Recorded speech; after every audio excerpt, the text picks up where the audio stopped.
আজকে তো 31st night না, এখানে পটকা টটকা যায় নাকি? বোমা টোমা কিছু নাই না? মাশাআল্লাহ, সুজানগরের লোক তো খুব আল্লাহওয়ালা দেখি, আল্লাহ কবুল করুক। এই যে নতুন বছরের জন্য প্ল্যান নেন, ঘরটারে কি করে সুখী সমৃদ্ধ বানাবেন। প্রতি মাসের জন্য কয়টা সূরা? 12 মাসে তাহলে কয় সূরা? 12 সূরা।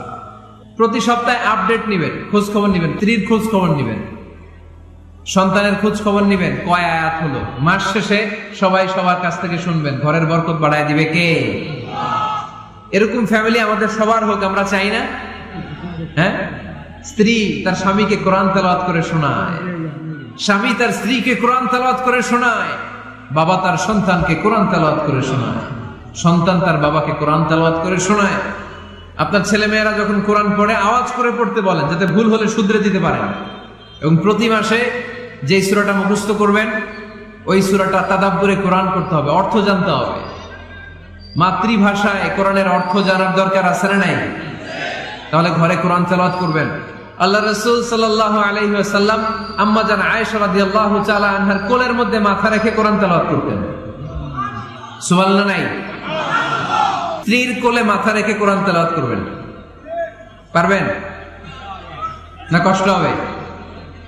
স্ত্রীর কোলে মাথা রেখে কোরআন তেলাওয়াত করবেন, এটা সুন্নাহ। আল্লাহ রাসূল সাল্লাল্লাহু আলাইহি ওয়াসাল্লাম আম্মা জান আয়েশা রাদিয়াল্লাহু তাআলা আনহার কোলে মাথা রেখে কোরআন তেলাওয়াত করতেন। আম্মা জান আয়েশা রাদিয়াল্লাহু তাআলা আনহা বলেন, কানা রাসূলুল্লাহ সাল্লাল্লাহু আলাইহি ওয়াসাল্লাম ইয়াকরাউল কুরআন ওয়া রাসুহু ফি হাজরি ওয়া আনা হায়েদ।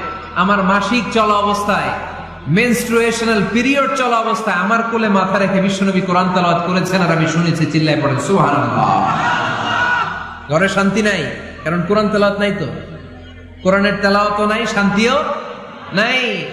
আল্লাহর হাবিব সাল্লাল্লাহু আলাইহি ওয়াসাল্লাম বলেছেন, সহিহ মুসলিমের হাদিস, লা তাজআলু বুয়ুতাকুম মাকাবিরা, তোমরা তোমাদের ঘরটারে গোরস্থান বানিয়ে রেখো না।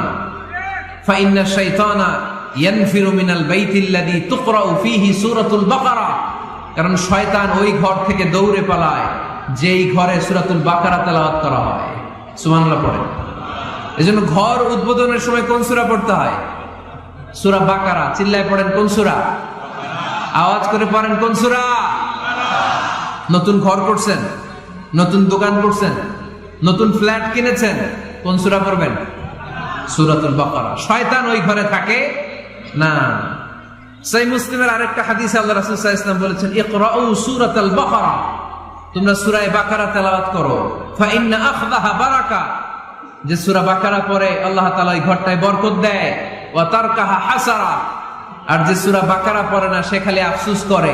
ওয়ালা ইস্তাতিউহাল বাতালা, কোন জিন, কোন পেতনি, কোন ব্ল্যাক ম্যাজিক, কোন জাদু টোনা বান ওই ঘরের কোন সদস্যকে কোনো ক্ষতি করতে পারে না। আবার সূরা বাকারায় একটা আয়াত আছে, কোরআনের সর্বশ্রেষ্ঠ আয়াত। বলেন তো আয়াতটার নাম কি? আওয়াজ করে বলেন কোন আয়াত?